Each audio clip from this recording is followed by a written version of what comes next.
Olá, igreja, boa noite. Mais uma escola bíblica dominical. É um prazer, uma alegria podermos estarmos juntos, para estudarmos mais uma vez a palavra de Deus. E o tema hoje é muito interessante, muito bom.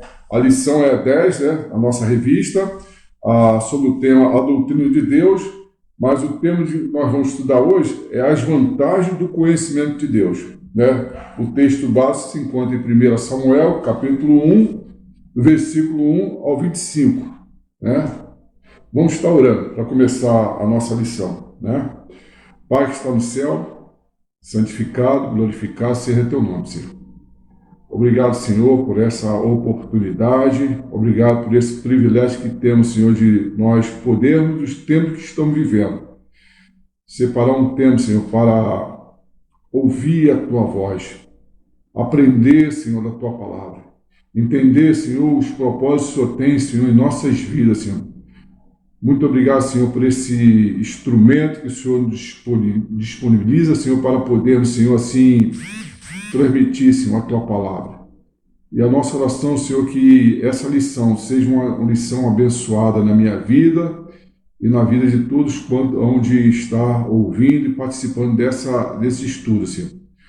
E pedimos a unção do Teu Espírito, Senhor, para que nós possamos, assim, ó Deus, entender, Senhor, compreender, Senhor, e obedecer a Tua palavra. Pedimos, Senhor Deus, que venha estar abençoando, Senhor, a Tua igreja, abençoando cada aluno, Senhor. É a oração que eu faço, em nome de Jesus Cristo. Amém. Então, o tema que nós vamos estar estudando hoje, a lição 10 da revista A Doutrina de Deus, o tema é as vantagens do conhecimento de Deus. Como é importante nós, como crente que fomos alcançados pela palavra de salvação, pela palavra de esperança, na nossa caminhada, nós buscarmos dia após dia conhecermos a Deus. Mas você pergunta, mas é possível nós conhecermos a Deus? Claro que é.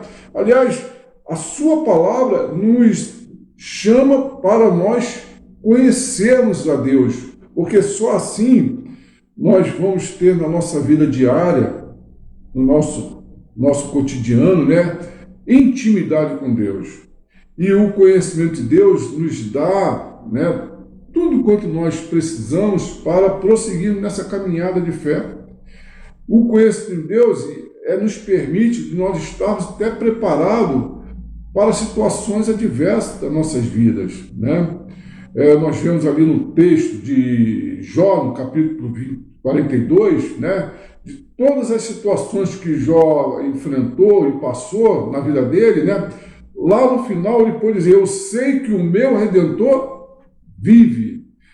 E quando nós temos essa convicção, apesar de todas as situações que nós estamos vivendo, da adversidade, dessa pandemia que nós estamos enfrentando, o mundo está enfrentando, das perdas, nós temos a nossa esperança nesse Deus.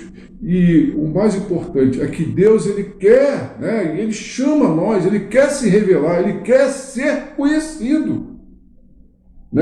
E lá no Salmo capítulo 1, no versículo 2, diz que feliz, bem-aventurado o varão, aquele que tem prazer na lei do Senhor e na sua lei procura meditar de dia e de noite. Então, é importante nós termos essa visão do conhecimento de Deus, nós conhecermos, e o profeta Osés diz que nós devemos conhecer Deus. E dentro desse propósito de nós estudar essa lição, nós vamos ver os 4 aspectos do conhecimento de Deus. Quem conhece a Deus tem a força, tem a força de Deus, tem a mente de Deus, tem a ousadia, e tem a alegria. Então, a vantagem do conhecimento de Deus é esse. E eu desafio você, como aluno, você buscar, na sua vida, pessoal, sua vida espiritual, a cada momento, buscar conhecer o Senhor. E você, quando nessa busca, você vai ter uma experiência com Deus, de Ele estar se revelando a você, de estar falando com você, né? Então, conhecer a Deus nos permite conhecer a sua vontade, né? E a palavra de Deus, como já foi dito aqui no Salmo 1, do versículo 2, né? Nos chama nós, né? Meditarmos, nós examinarmos as Escrituras, né? E o conhecimento de Deus também nos permite nós desenvolver a nossa espiritualidade, né? 1 Pedro, no capítulo 1, versículo 15 e 16, né? Nos chama para esse propósito, de nós crescermos, né? De nós não ficarmos ali marcando passo, não ficarmos ali naquela eterna situação como um bebezinho que precisa, né, de mamadeira, de estar tomando mingauzinho na boca. Não, não é esse o propósito da vida cristã. O propósito é você se tornar um valente de Deus, você ser aquela pessoa, aquele homem, aquela mulher que possa estar ali sendo um canal de bênção, né, de Deus para outras vidas, para proclamar a palavra de salvação. E esse conhecimento de Deus nos permite nós reconhecermos, né? Nós temos essa intimidade de Deus, da grandeza dele, né? Da grandeza de Deus na minha vida, na sua vida. E é isso que Deus quer também. Ele quer se revelar para você e mostrar a sua grandeza.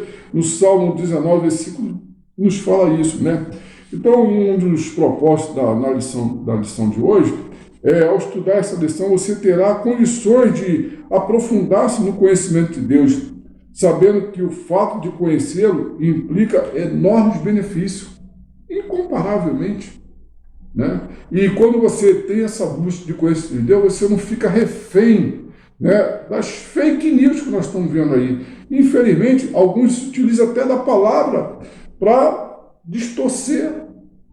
E quando nós temos o conhecimento de Deus, quando alguma coisa for falada a respeito da palavra de Deus, você fala, peraí, isso aí não é assim não. Não é assim que eu entendo, não é assim que a palavra de Deus diz, né? Então, por que pensar corretamente sobre Deus, né? Porque Deus quer que nós nos aproximamos deles, né? Tiago 4:8, né, nos diz a respeito disso, né? Por que pensar corretamente sobre Deus?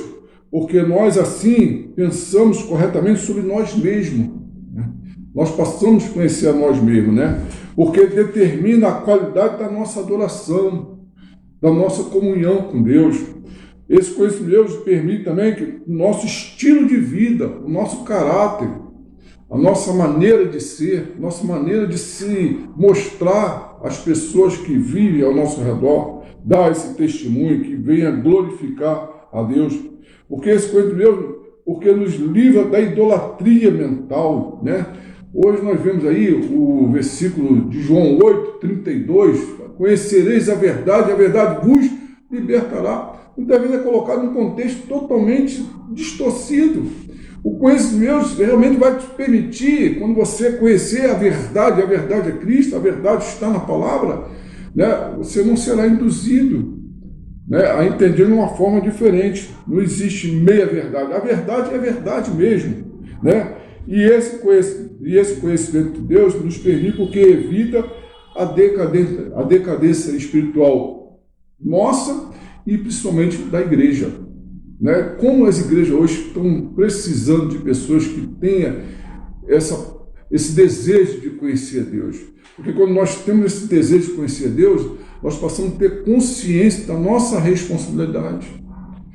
Nós temos consciência que nós somos chamados e separados para servir ao Senhor, sermos esse porta-voz, sermos o farol nesse mundo de tantas crises que nós estamos enfrentando, né?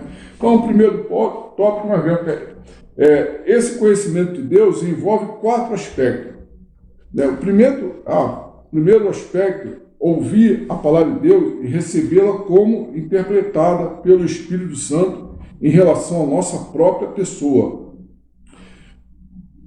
Notar a natureza e o caráter de Deus revelado em palavra e obra, né? E terceiro, aceitar o seu convite e obedecer às suas ordens. 4, reconhecer e se alegrar no amor que ele nos tem mostrado, atraindo-nos para a sua divina companhia. Vamos estar lendo aqui o texto, né, 1 Samuel, capítulo 3, né? Deus fala com Samuel em sonho. E o jovem Samuel servia ao Senhor perante Eli. E a palavra do Senhor era de muita valia naqueles dias. Não havia visão manifesta. Sucedeu naquele dia que, estando Eli deitado no seu lugar, e os seus olhos se começavam já a escurecer, que não podia ver, estando também Samuel já deitado, antes que a lâmpada de Deus se apagasse no templo do Senhor, em que estava a arca de Deus, o Senhor chamou a Samuel e disse ele: eis-me aqui. E correu a Eli e disse: eis-me aqui, por que tu me chamaste? Mas ele disse: não te chamei eu, torna a deitar-te. E foi e se deitou. E o Senhor tornou a chamar outra vez a Samuel. Samuel se levantou e foi a Eli e disse: eis-me aqui, por que tu me chamaste? Mas ele disse: não te chamei eu, filho meu, torna a deitar-te. Porém Samuel ainda não conhecia ao Senhor, e ainda não tinha sido manifestada a palavra do Senhor. O Senhor, pois, tornou a chamar a Samuel terceira vez, e ele se levantou e foi a Eli, e disse: eis-me aqui, porque tu me chamaste. Então entendeu Eli que o Senhor chamava o mancebo. Pelo que Eli disse a Samuel: vai-te, deita, e há de ser que, se te chamar, dirás: fala, Senhor, porque o teu servo ouve. Então Samuel foi e se deitou no seu lugar. Então veio o Senhor e ali esteve, e chamou como das outras vezes: Samuel, Samuel. E disse Samuel: fala, porque o teu servo ouve. Disse o Senhor a Samuel: eis aqui vou eu a fazer uma coisa em Israel, a qual todo que ouvir lhe tinirão ambas as orelhas. Naquele mesmo dia suscitarei contra Eli tudo quanto tenho falado contra a sua casa. Começá-lo-ei e acabá-lo-ei, porque já eu fiz saber que julgarei a sua casa para sempre, pela iniquidade que ele bem conhecia, porque fazendo-se os seus filhos execráveis, não os repreendeu. Portanto, jurei à casa de Eli que nunca jamais será expiada a iniquidade da casa de Eli, com sacrifício, nem com oferta de manjares. Vemos aqui nesse capítulo, 3 de Samuel, 1 Samuel, o início do ministério do profeta Samuel. E é interessante que aqui no texto que nós lemos, logo no versículo 1, fala que o jovem mancebo Samuel, um garoto, tinha 12 anos ele quando foi chamado para esse ministério. E eu quero deixar uma palavra para você, jovem, que Deus também pode chamar você para exercer um ministério. Deus não faz acepção de idade, Ele estabelece o seu propósito e Ele pode estabelecer também na sua vida. E aqui vemos aqui Deus indo de encontro com Samuel, chamando Samuel, convocando Samuel, Deus se revelando a Samuel. E vemos aqui que Samuel, já novo, uma tamanha responsabilidade. E eu quero dizer que dentro desses 4 aspectos aqui do conhecimento de Deus, envolve esses 4 aspectos, ouvir a palavra de Deus e recebê-la. Foi o que Samuel fez. Deus estava falando com ele, e às vezes, muitas vezes, nós, tapamos os nossos ouvidos. Deus fala conosco, Deus usa pessoas para falar com nós, mas muitas vezes nós ficamos com nossos ouvidos tampados. Ouvir a palavra de Deus e recebê-la como interpretada pelo Espírito Santo em relação à nossa própria pessoa. Notar a natureza e o caráter de Deus revelado em palavra e obra.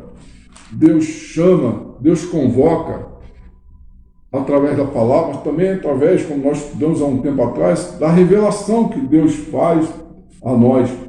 Terceiro, aceitar o seu convite e obedecer às suas ordens. 4, reconhecer e se alegrar no amor que Ele nos tem mostrado, atraindo-nos para a sua divina companhia. Foi o que Samuel fez.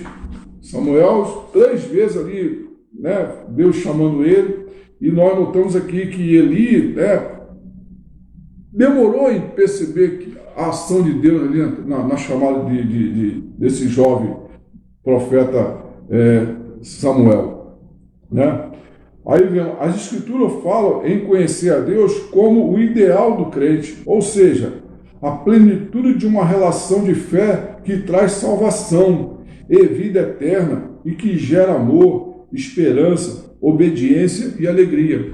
Nós vemos aqui o jovem Samuel ouvindo a voz de Deus e obedecendo. Eis-me aqui. E nós? Será que nós estamos também se dispondo não só a ouvir, mas também a obedecer? E a palavra de Deus diz que é melhor nós obedecermos do que sacrificar, né? E às vezes tem gente que conhece, né? Já leu a Bíblia várias vezes, mas a pergunta é: não adianta conhecer. Nós temos a palavra do jovem rico, né? Que chegou diante de Jesus e apresentou um currículo assim, né? Querendo surpreender, né? Jesus. Mas Jesus falou: olha, falta o principal. Né? Ele conhecia, ele praticava, ele era um homem religioso, mas a obediência é primordial na vida do crente. Você pode estar estudando a palavra de Deus, você pode estar conhecendo a palavra de Deus, isso é importante, mas o mais importante é a obediência a Deus, né? O segundo tópico é: quem conhece a Deus tem a força de Deus. Aí nós vemos ali aquele evento ali de Daniel, né, e os seus amigos, Sadraque e Mesaque. Por que esse desafio? Né? E muitas vezes nós somos colocados nessa situação. Será que nós estamos dispostos a entrar na fornalha, né, pela fé? E aí vemos que quem conhece a Deus não teme o perigo, né? Ele passa a ter essa determinação, essa convicção. Então, conhecer a Deus tem a força de Deus, ter atitude contra ações agnósticas, né? Então, a primeira atitude é essa. A gente, quando tem conhecimento de Deus, essas fake news, essas palavras que andam rondando o mundo aí, trazendo confusão, divisão, né?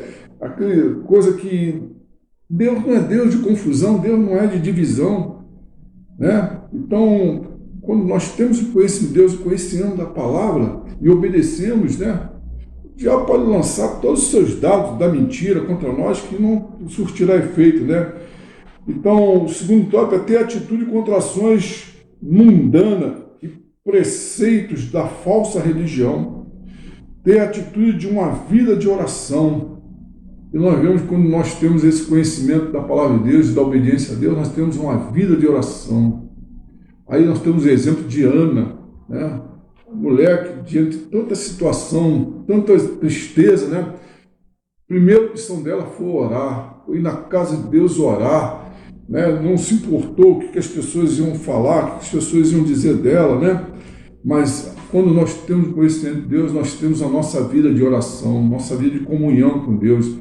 E sabe o que é bom? É que Deus está disposto a nos ouvir, está com o seu coração, com os seus ouvidos abertos para nos ouvir. E no tempo que Ele já estabeleceu, Ele há de responder às orações, né? Então, quarta atitude, né? Quando nós temos o conhecimento de Deus, é a sua força, né? Ter prazer na lei do Senhor, né? Como nós vemos aqui no Salmo número 1, no versículo 2. Nós meditamos, nós procuramos, nós não deixamos de nos alimentar. É uma necessidade inerente da vida cristã, nós sentimos essa necessidade de se alimentar da palavra, de meditar na palavra, né? De andar e, mais do que conhecer, obedecer a palavra, né? E o quinto é ter a sua esperança em Deus, né? Sexto, conhecermos a Deus como nosso, porque Ele nos conhece como seus, né? Então, quando nós temos essa convicção de conhecermos a Deus como nosso, o meu Deus, né?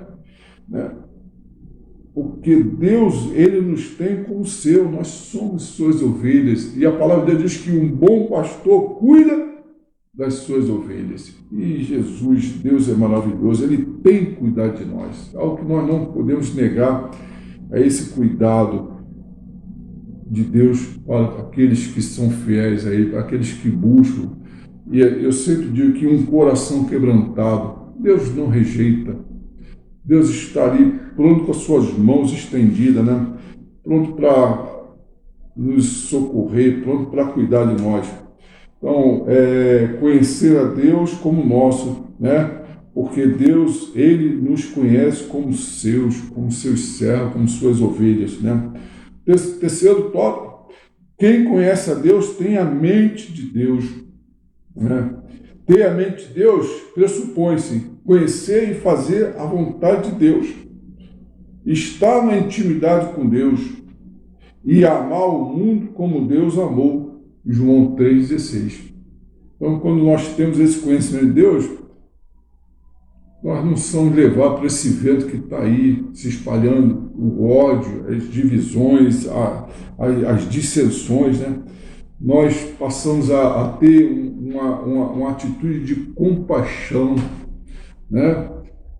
A gente passa a ter uma consciência do amor de Deus na nossa vida, da misericórdia de Deus na nossa vida, da graça de Deus na nossa vida, e muito mais da gente ter essa consciência do amor, da misericórdia e da graça, nós queremos compartilhar o amor, a misericórdia e a graça de Deus, dizer para as pessoas que estão ao nosso redor que Jesus Cristo é a única esperança.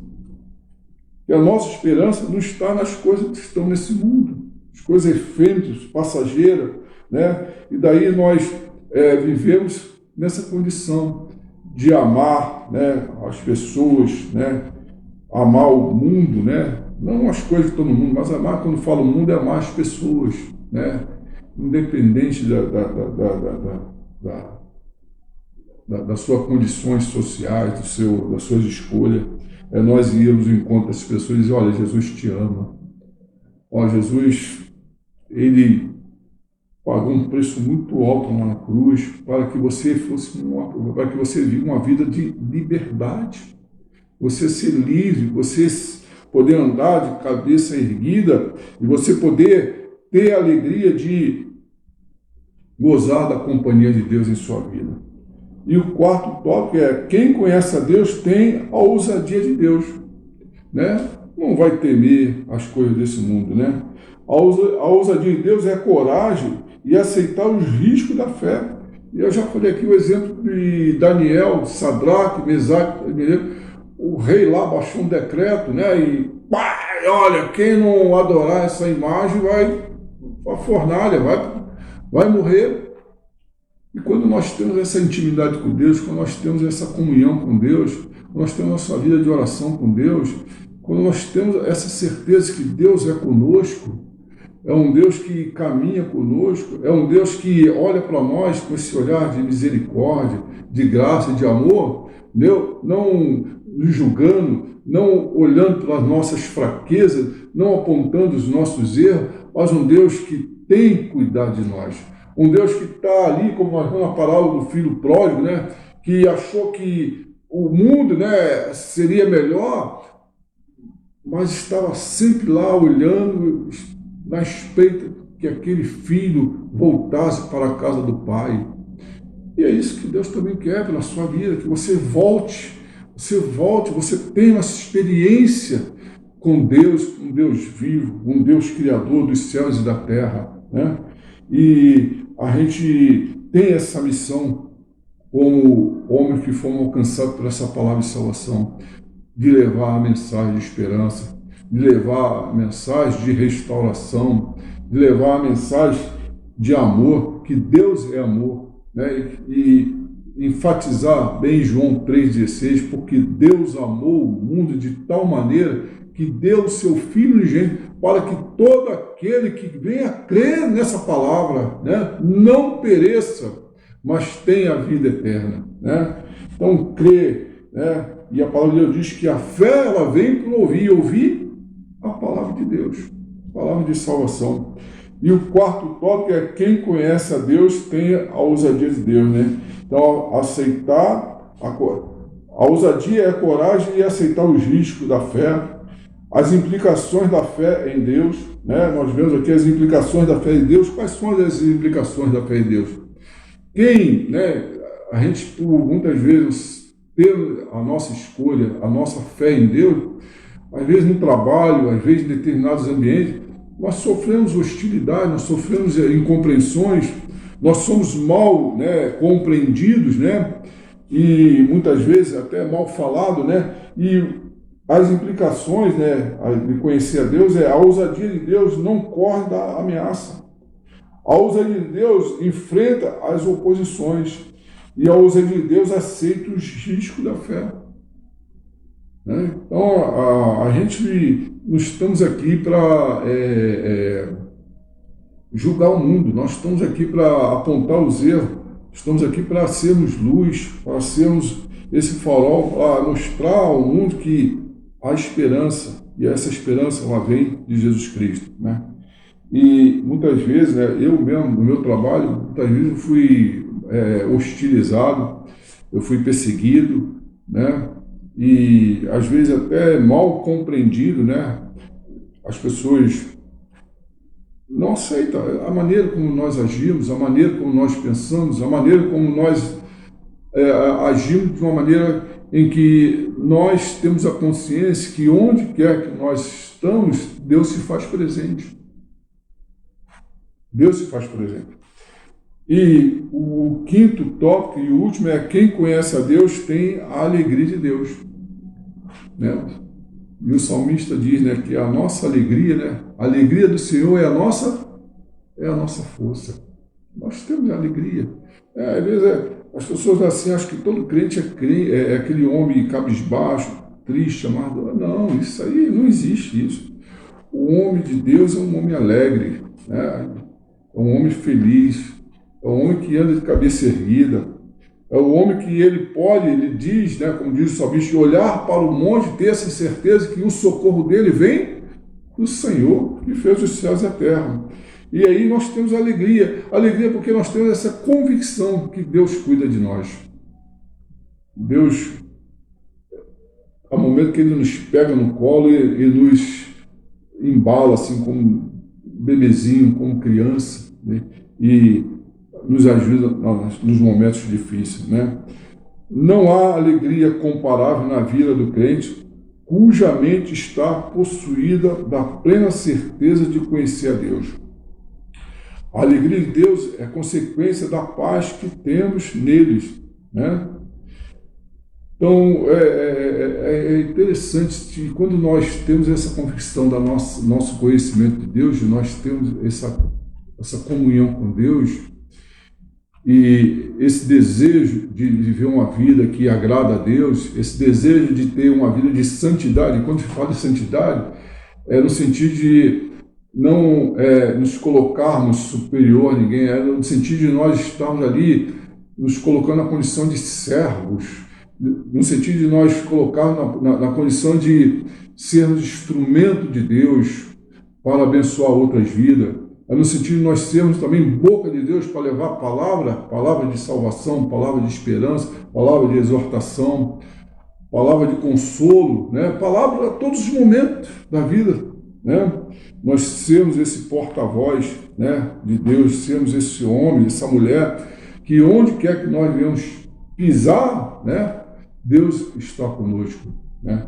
Então, é uma alegria tremenda para nós termos essa convicção que Deus é conosco e gozarmos dessa alegria e gozarmos da sua paz. A paz interior, a paz que Ele coloca dentro de nós, né? E essa alegria, né, às vezes até em situações de sofrimento, né, essa alegria, né, de termos Cristo, né? Alegria no serviço, de estar trabalhando, de estar servindo, de estar ali sendo instrumento de Deus, não só na pregação do Evangelho, mas também na ação social, no evangelismo, né, em todas as áreas ali importantes no contexto da igreja. E a igreja somos nós somos instrumento de Deus, né, e fazer a obra dele com alegria, né, com prazer, e conhecer a Deus tem essa alegria de Deus, é também a alegria na ansiedade, no momento que às vezes não estamos bem, E nós reconhecemos que nem sempre nós estamos bem, e ter essa convicção que Deus compreende a gente. Deus, no momento, Ele coloca a sua mão sobre nossas cabeças e dá aquele afago, traz aquele consolo, traz aquele conforto, traz aquele momento de refrigério. Diz, olha, está tudo bem, não se preocupe, descansa no Senhor, né, que eu vou estar fortalecendo o seu coração no meio dessa adversidade, no meio dessas tempestades que você está enfrentando. E quando nós temos esse conhecimento de Deus, nem as mais terríveis das tempestades pode tirar a nossa fé, tirar a nossa alegria, tirar a nossa certeza de que Deus está no controle, no controle. Eu gosto muito daquela passagem quando Jonas, né, ele foi lançado no mar, e a palavra de Deus que no momento que ele foi lançado no mar, Deus pegou-o pela mão, né, e permitiu que aquele grande peixe o tragasse, né, e aí ele foi lá para as profundezas do mar, e ali eu gosto sempre de olhar aquele contexto que a desobediência, Deus gera isso às vezes. A gente está vivendo uma situação profunda, né? Como se sentindo no inferno. A oração de Jonas lá, naquele momento é isso, ele reconheceu que a desobediência produz aquilo dali, né? E eu louvo a Deus que daquele momento de profunda dor, profundo desespero, né? Ele pôde orar e ter essa convicção que até ali Deus estava ouvindo a sua oração. E há momentos na vida que a gente atravessamos de tanta dor, de tanta tristeza, de tantas vezes desilusões, decepções, mas quando nós temos conhecido Deus e temos essa certeza que isso não é produzido por Deus, é produzido muitas vezes pelo homem, pelo pecado, mas Deus vem ao nosso encontro e diz, olha, eu estou contigo, não se desespere, né? Deus ouve as nossas orações, Deus tem prazer em ouvir as nossas orações, né? Deus é o passado que se fez presente, Deus é o futuro que se torna hoje. Deus é o passado, Deus é o presente, Deus é o futuro que se torna hoje, né? E Deus tem propósito na vida de todo aquele que nele crê. Nós vemos aqui o profeta Samuel, né? Mas tenra idade de 12 anos, sendo chamado, sendo convocado para assumir um ministério tão importante. Deus se revelando, Deus chamando ele, e Deus deseja também fazer isso na sua vida, na minha vida, né? Deus quer ser conhecido. Nós vemos aqui no livro de Oséias, capítulo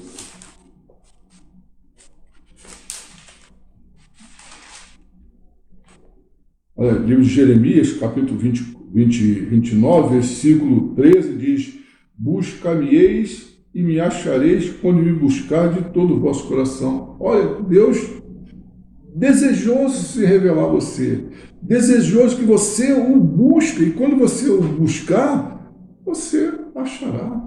É isso que o texto está dizendo de Jeremias 29, versículo 13. Buscar-me-eis e me achareis quando me buscar de todo o vosso coração. Precisa você desejar essa comunhão, essa intimidade com Deus, esse relacionamento com Deus. E Deus quer isso. Deus deseja, né, que você tenha essa intimidade. Aí nós vemos também no Novo Testamento, em Tiago, né, no capítulo 4, né, versículo 8, chegai-vos a Deus, e ele chegará a vós. Tá? Então, Tiago, capítulo 4, né, está aqui o chamamento, né? Chegai-vos a Deus, e ele chegará a vós. São textos da palavra de Deus, Deus, né, falando que ele quer que nós o conhecemos, que nós tenhamos esse desejo de comunhão, de intimidade, de relacionamento, de conhecê-los cada vez mais, né? Nós temos essa intimidade com Deus. E nós vemos aqui no capítulo de Oséias, capítulo 6, né? No versículo 3 diz: conheçamos e prossigamos em conhecer ao Senhor. Como a alva será a sua saída, e ele a nós virá como a chuva serôdia que rega a terra. Então está aqui, o profeta Oséias está dizendo, capítulo 6, versículo 3. Conheçamos e prossigamos em conhecer ao Senhor, né? Como a alva será a sua saída, e ele a nós virá como a chuva seródia que rega a terra. Então ele faz até essa metáfora da chuva, né? Que é uma necessidade, né? Nós conhecermos a Deus. O homem tem que sentir isso aí.